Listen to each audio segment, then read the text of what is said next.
The safety of residential buildings is back in the spotlight after the collapse of a Miami condominium in June. In London, it has brought back memories of the fatal Grenfell Tower fire. 4 years on, lawmakers are trying to offer better protection to residents who feel their homes are structurally unsafe. But some say the proposed legislation doesn't go far enough. Chris Jones reports. The impact of the Grenfell disaster still lingers in the hearts and minds of the family and friends of the 72 that died in June 2017. Across the UK, there are buildings just like the Grenfell Tower that still have dangerous flammable cladding. Since the disaster, leaseholders like Ritu Sahar have been paying thousands to make the buildings they live in safer, bound by lease agreements that require them to contribute to the cost of remedial works. She thought she'd moved into her dream home when she bought her apartment in 2015, but it soon became a nightmare. Unfortunately, it turned out that our building had the same sort of cladding as Grenfell Tower.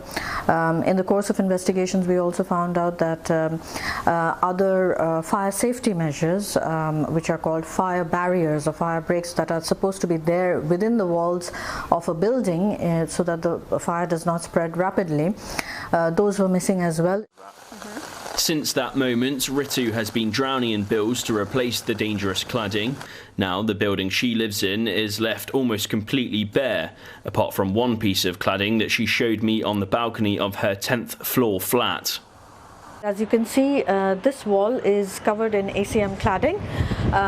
If they take away the cladding, my flat doesn't have a wall, but on the other hand, if there was a fire and this panel was on fire, I would basically be having to run past a wall of fire to get to the emergency exit. So it's incredibly scary and incredibly dangerous. Hundreds of thousands of leaseholders are living in unsafe buildings across the UK right now, making them impossible to sell. But the UK government has set out legislation to combat some of these issues. The Building Safety Bill's aim is to make sure that any future building is constructed safely and gives leaseholders more rights and protections to ensure that a disaster like Grenfell never happens again. The Ministry for Housing says that the bill also comes with an investment of £5 billion to remove unsafe cladding on the highest risk buildings, work that will be carried out by the government. It also says that it's taking the approach to protect leaseholders and to be fair to taxpayers.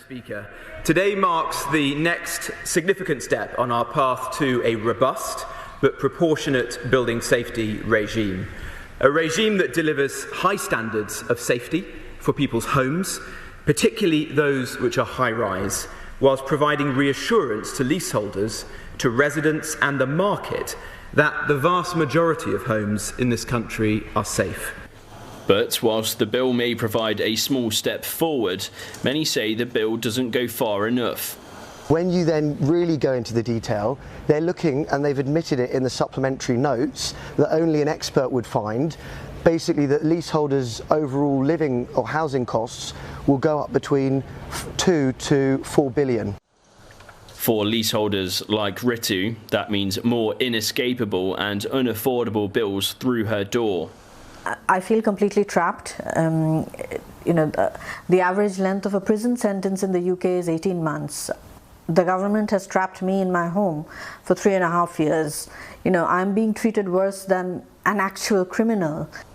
She's hoping government legislation will free her of this burden, but for her and thousands of others, their future remains uncertain.